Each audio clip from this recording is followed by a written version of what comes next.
안녕하십니까. 2월 17일 목요일 말씀 묵상 함께 시작하겠습니다. 주님께서 주시는 은혜가 우리들에게 영원히 함께 하심을 정말 믿고 확신하고 그것을 통해서 참된 기쁨을 누릴 수 있는 귀한 성도님들 되시기를 기도합니다. 오늘 본문은 여호수아 13장 1절부터 7절까지 말씀입니다. 여호수아서가 새로운 국면으로 접어들게 되는데요. 그럼 함께 말씀을 보겠습니다.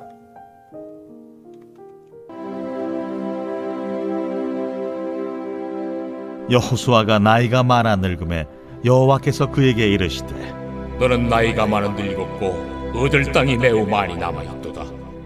이 남은 땅은 이러하니 블레셋 사람의 모든 지역과 그술 족속의 모든 지역 곧 애굽 앞 시올 시내에서부터 가나안 사람에게 속한 북쪽 에그론 경계까지와 블레셋 사람의 5 통치자들의 땅 곧 가사 족속과 아스돗 족속과 아스불론 족속과 가드 족속과 에그론 족속과 또 남쪽 아위 족속의 땅과 또 가나안 족속의 모든 땅과 시돈 사람에게 속한 무아라와 아무리 족속의 경계 아벡까지와 또 그발 족속의 땅과 해 뜨는 곳에 온 레바논 곧 헤르몬산 아래 바알갓에서부터 하맛에 들어가는 곳까지와 또 레바논에서부터 미스르본 마임까지 산지의 모든 주민 곧 모든 시돈 사람의 땅이라.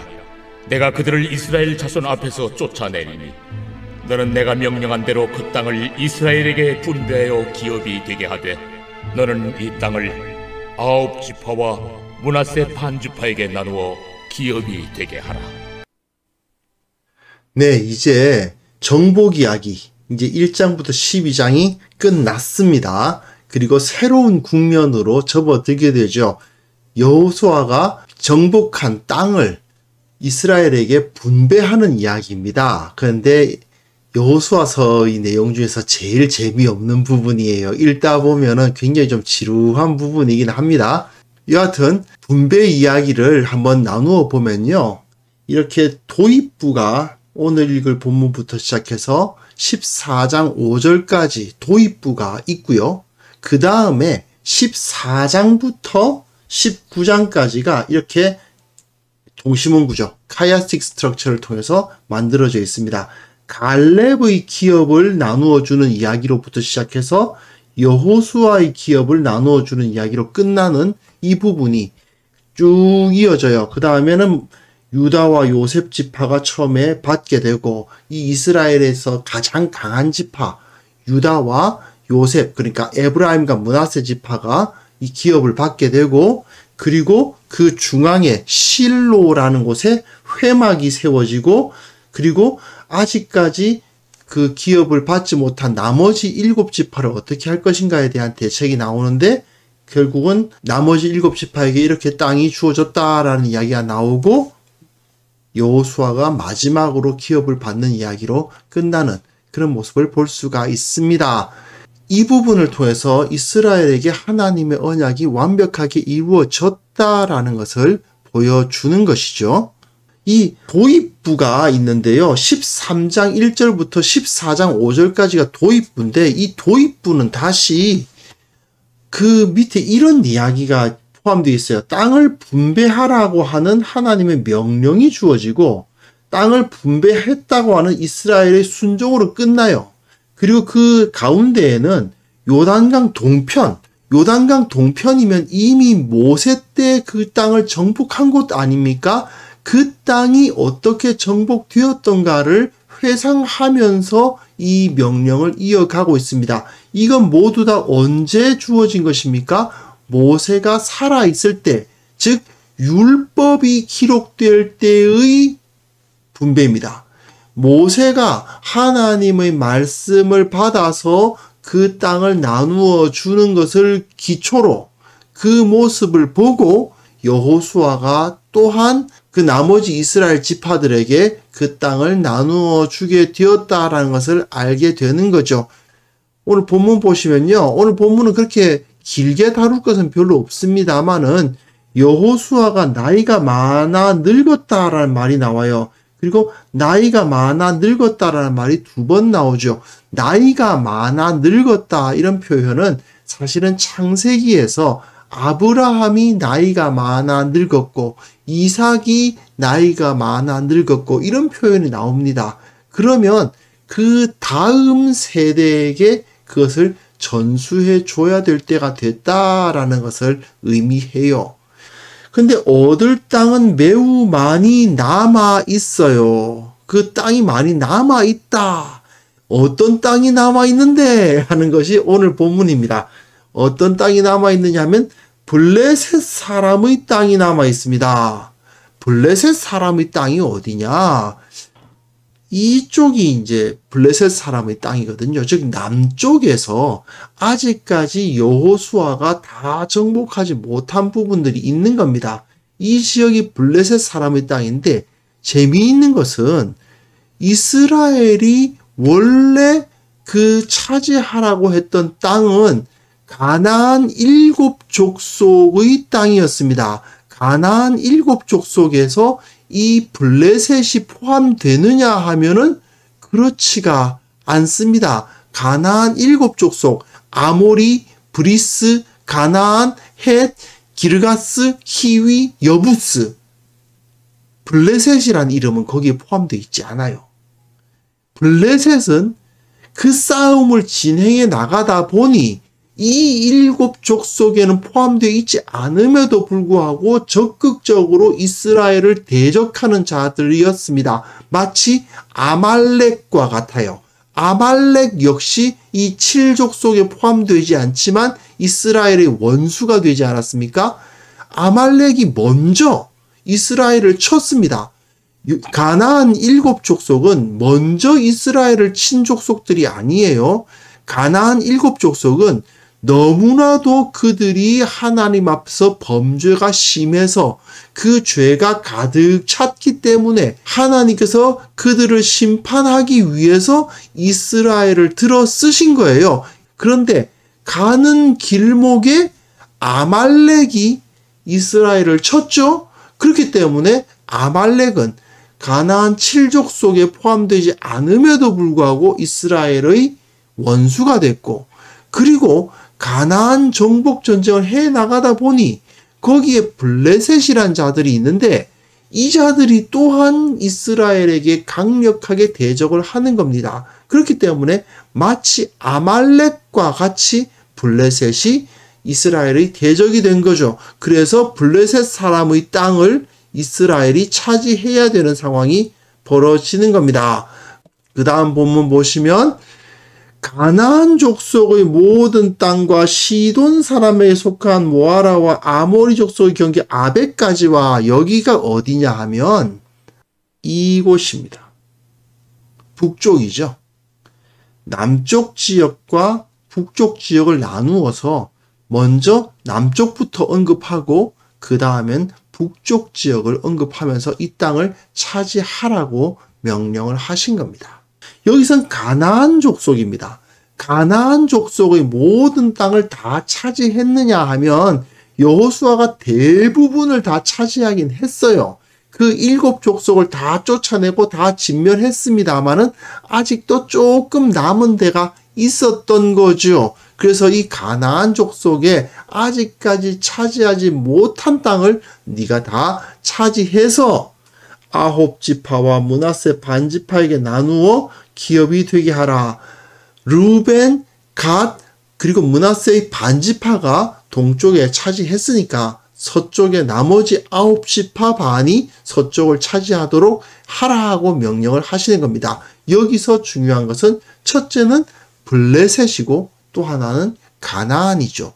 지금까지 우리가 늘 싸워왔던 대적 중의 하나인 그 가나안 족속의 땅을 차지해서 그 땅을 나누어 줄 것이요. 또한 그 후배들에게는 블레셋이라는 새로운 대적이 생겼는데 그 새로운 대적의 땅을 또한 싸워서 너희가 차지해야 한다라고 메시지를 주고 계신 것입니다. 결국 여호수아는 모세에게 받은 사명에 순종해서 최선을 다해서 가나안 7족속과 싸워서 그 땅을 차지하였습니다. 그리고 충분히 100% 완수했다고 말하기는 어려울 수 있으나 인간의 한계란 것을 생각해 본다면 정말 최선을 다해서 자기의 일을 다 했습니다. 하지만 그 사명이 끝난 건 아닙니다. 이제는 그 사명을 후대에게 나누어 줘야 돼요. 후대에게 이전시켜 줘야만 되는 것입니다. 우리 하나님의 백성, 그리스도인들은 말씀을 따라 행할 뿐 아니라 이후의 세대들에게도 정말 신앙의 후배들에게 하나님의 복을 먼저 나누어 주고요. 내가 하나님의 복을 받아 누렸을 뿐 아니라 그 복을 후배에게 줘야 돼요. 그리고 또한 나는 그걸 못했지만 너희들은 이제 하나님의 말씀에 의해서 이런 것을 해내도록 해라 하고 사명도 전수해 줘야 됩니다. 이제 우리 부모님들이 열심히 일을 해서 나름대로 재산을 불리면 내 자녀들에게 내가 어느 정도 불린 재산을 물려줘야 돼요. 너네들 쓸 것은 너네들이 벌어서 써. 그게 아니죠. 유산을 넘겨주는 게 맞습니다. 그러나 너네들이 이 내가 벌어놓은 유산만으로 충분히 다 잘 살 수 있을 거야 하고 던져주는 게 아니죠. 내가 남겨놓은 유산도 있고 또 이 자녀들이 해야 할 일도 있는 겁니다. 신앙적으로 봤을 때 우리 선배들이 하나님 나라를 위해서 이만큼 일을 해서 그 덕을 후배들에게 보게 해 주되 후배들은 또 후배들 나름대로 행해야 할 일이 있기 때문에 그 일을 하도록 도전해야 되는 거죠. 이게 바로 신앙인들의 모습입니다. 신앙인들은 자기가 받은 복을 물려줄 뿐 아니라 새로운 사명을 후배들에게 전수해 주어서 우리 시대에 없었던 새로운 신앙의 문제들을 그들이 해결해 나갈 수 있도록, 극복해 나갈 수 있도록 해야 되는 거죠. 그러기 위해선 무엇이 제일 중요하겠습니까? 결국은 하나님의 말씀이에요. 하나님의 말씀의 원리, 핵심적 진리, 이걸 알도록 해줘야 된다는 것입니다. 그들은, 우리 후배들은 우리가 선배들이 경험했던 신앙의 대적들과는 또 다른 대적들을 만나게 될 거예요. 그렇지 않습니까? 선배들이 경험했던 대적은 가나안 7족속이지만 후배들은 주로 블레셋하고 싸우게 됩니다. 완전히 다르죠. 적이 다릅니다. 하지만 원칙은 무엇입니까? 결국은 하나님의 말씀을 따르면 형통하고 승리하게 된다.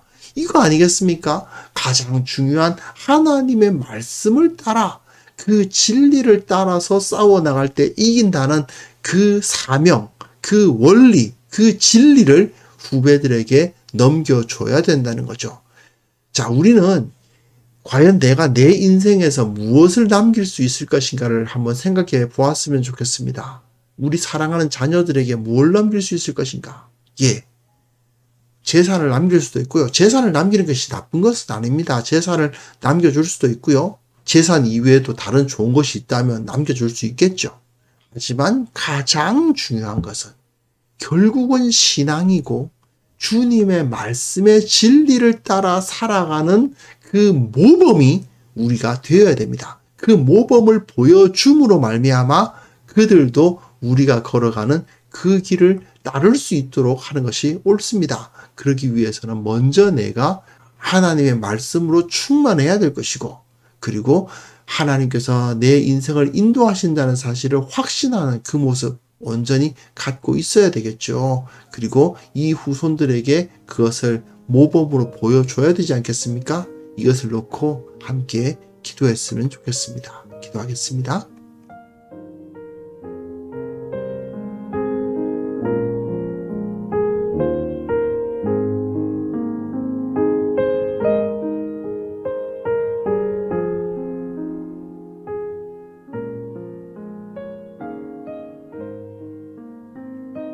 거룩하신 하나님 아버지, 우리들에게 이 귀한 인생을 허락하여 주셨음을 인하여 감사를 드립니다. 최선을 다해서 주님을 섬기고 최선을 다해서 사명을 감당하게 하시고 또한 우리 사랑하는 후손들에게 내 신앙의 후배들에게 이 사명을 온전히 전수할 수 있도록 도와주옵소서. 주님, 교회가 우리 신앙의 후배들, 특히 어린 지체들 신앙으로 양육하는데 더욱더 큰 관심을 가질 수 있도록 도와주시고, 능력이 없는 경우가 있습니다. 지식이 없는 경우가 있습니다. 도와주셔서 강하게 하시고 능히 그 일들 감당할 수 있도록 도와주옵소서.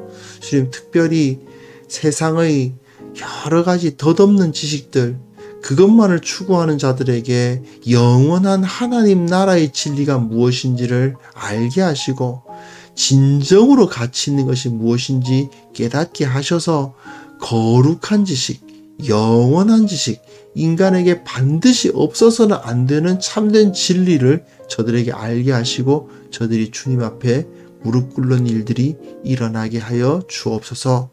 아버지, 오늘 하루도 주님께서 은혜 베풀어 주시기를 원합니다. 주님께서 살아계심을 깨닫게 하여 주시고 주님의 그 능력으로서 우리 눈앞에 펼쳐지는 여러 가지 일들 능히 이겨나갈 수 있도록 도와주시고 언제나 주님 안에서 기쁨을 노래하고 주님을 찬송하고 하나님만을 높이며 오늘 하루를 보낼 수 있도록 도와주옵소서. 주님께 영광 돌려드리옵고 예수 그리스도의 이름으로 기도합니다. 아멘.